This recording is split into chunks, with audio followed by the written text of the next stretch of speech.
اور اب میں آپ کو ام المومنین سیدہ جویریہ بنت حارث رضی اللہ عنہا کے بارے میں بتاتا ہوں۔ آپ کا نام برہ تھا، بعد میں رسول اللہ صلی اللہ علیہ وسلم نے جویریہ رکھا۔ آپ کے والد حارث خاندان بنو مستلق کے سردار تھے۔ آپ کا پہلا نکاح ان کے قبیلے ہی کے ایک شخص مصافہ بن صفوان سے ہوا تھا۔ مصافہ اور آپ کے والد دونوں سخت دشمن اسلام تھے۔ آپ کے والد حارث نے قریش کے اشارے پر مدینہ طیبہ پر حملے کی تیاریاں شروع کی۔ آپ صلی اللہ علیہ وسلم کو خبر پہنچی کہ حارث بن ابو ذرار نے مسلمانوں پر حملہ کرنے کے لیے بہت سی فوج جمع کی ہے۔ نبی کریم صلی اللہ علیہ وسلم نے بریدہ رضی اللہ عنہ کو حالات معلوم کرنے کے لیے بھیجا۔ انہوں نے واپس آ کر خبر کی تصدیق کی۔ رسول اللہ صلی اللہ علیہ وسلم نے صحابہ کو جمع کیا اور جنگ کی تیاری کا حکم دیا۔ چنانچہ 5 ہجری کو مسلمانوں کی فوج مدینہ سے مریسی کی جانب روانہ ہوئی، جو مدینہ سے 9 منزل کی مسافت پر واقع ہے۔ مسلمان فوج نے اسی مقام پر قیام کیا۔ رسول اللہ صلی اللہ علیہ وسلم نے سفر سے قبل سیدنا زید بن حارثہ کو اپنا قائم مقام مقرر فرمایا اور ازواج مطہرات میں سے سیدہ عائشہ رضی اللہ عنہا اور سیدہ ام سلمہ رضی اللہ عنہا کو ساتھ لیا۔ اسلامی لشکر نے تیز رفتاری کے ساتھ اچانک ان پر حملہ کیا۔ وہ حملے کی تاب نہ لا سکے اور ان کے 11 مرد قتل ہوئے، جبکہ باقی مرد، عورتیں اور بچے گرفتار کر لیے گئے۔ مال اسباب لوٹ لیا گیا۔ 2000 اونٹ اور 5000 بکریاں مال غنیمت میں ہاتھ آئیں۔ چنانچہ انہی قیدیوں میں حارث بن ابو ذرار کی بیٹی برہ بھی تھی، بعد میں جن کا نام جویریہ رضی اللہ عنہا رکھا گیا۔ مال غنیمت کی تقسیم میں سیدہ جویریہ سیدنا ثابت بن قیس کے حصے میں آئی۔ جویریہ کے لیے بحیثیت لونڈی زندگی بسر کرنا مشکل تھا۔ انہوں نے سیدنا ثابت بن قیس رضی اللہ عنہ سے درخواست کی کہ مجھ سے مکاتبت کر لیں، یعنی مجھ سے کچھ رقم لے کر چھوڑ دیں۔ ثابت بن قیس نے 9 اوقیہ سونے پر مکاتبت کر لی۔ ان کے پاس اتنا سونا نہیں تھا۔ انہوں نے سوچا لوگوں سے چندہ مانگ کر یہ رقم ادا کر دیں۔ رسول اللہ صلی اللہ علیہ وسلم کے پاس بھی آئیں۔ آپ صلی اللہ علیہ وسلم نے فرمایا، کیا تمہیں اس سے بہتر چیز کی خواہش نہیں؟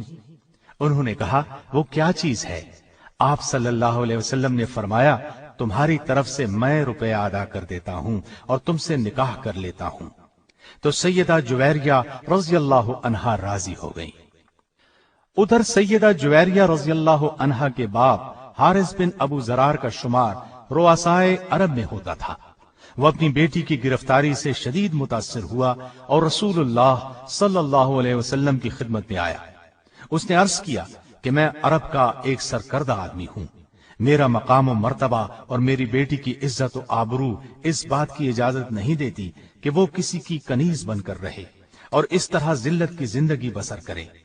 میں اپنے قبیلے کا سردار ہوں۔ آپ میری عزت کا احساس کرتے ہوئے میری بیٹی کو آزاد کر دیں۔ نبی کریم صلی اللہ علیہ وسلم نے فرمایا، آپ اپنی بیٹی سے پوچھ لیں، میں معاملہ اس کی مرضی پر چھوڑتا ہوں۔ حارث نے جویریہ رضی اللہ عنہا کے پاس جا کر کہا، رسول اللہ صلی اللہ علیہ وسلم نے معاملہ تمہاری مرضی پر چھوڑ دیا ہے، اب جو تم کہو گی اسے کر لیا جائے، لیکن اتنی بات یاد رکھو کہ ہمیں ذلیل و رسوا نہ کرنا۔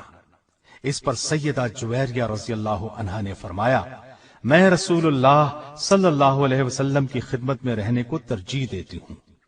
رسول اللہ صلی اللہ علیہ وسلم نے ثابت بن قیس کو ان کی طرف سے مکاتبت کی رقم 9 اوقیہ ادا کر کے شادی کر لی اور حارث جو بیٹی کو چھڑانے کے لیے آیا تھا مسلمان ہو گیا۔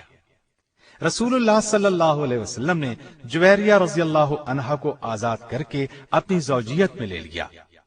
جب صحابہ کرام رضی اللہ عنہم کو یہ بات معلوم ہوئی تو انہوں نے بنی مستلق کے قیدیوں کو آزاد کر دیا۔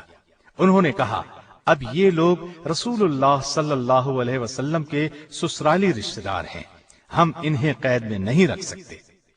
اس طرح بنی مستلق کے 100 گھرانے آزاد ہوئے۔ ام المومنین سیدہ عائشہ رضی اللہ عنہا فرماتی ہیں، میں نے جویریہ رضی اللہ عنہا سے زیادہ کسی کو اپنی قوم کے حق میں بابرکت نہیں دیکھا جن کی وجہ سے ایک دن میں 100 گھرانے آزاد ہوئے ہوں۔ مستدرک حاکم اور ترمذی کی روایتوں میں ہے کہ سیدہ جویریہ رضی اللہ عنہا فرماتی ہیں، میں نے نبی کریم صلی اللہ علیہ وسلم کی آمد سے 3 رات پہلے خواب میں دیکھا کہ چاند یثرب سے چلا آ رہا ہے اور وہ میری آغوش میں آ گرا ہے۔ میں نے یہ بات لوگوں کو نہیں بتائی یہاں تک کہ رسول اللہ صلی اللہ علیہ وسلم تشریف لائے۔ جب ہم قیدی بنے تو مجھے اس خواب کی تعبیر نظر آنے لگی، چنانچہ آپ صلی اللہ علیہ وسلم نے مجھے آزاد کر کے اپنی ازواج مطہرات میں شامل فرما لیا۔ جب آپ نبی اکرم صلی اللہ علیہ وسلم کے نکاح میں آئیں اس وقت آپ کی عمر 20 سال تھی، وفات کے وقت عمر 65 سال تھی، اور آپ نے ربیع الاول 50 ہجری میں انتقال فرمایا۔ ایک روایت کے مطابق انتقال 56 ہجری میں ہوا۔ مروان نے نماز جنازہ پڑھائی اور جنت البقیع میں دفن کی گئیں۔ آپ صرف چند احادیث کی راوی ہیں۔ اللہ تعالیٰ کی ان پر ہزارہا رحمتیں ہوں۔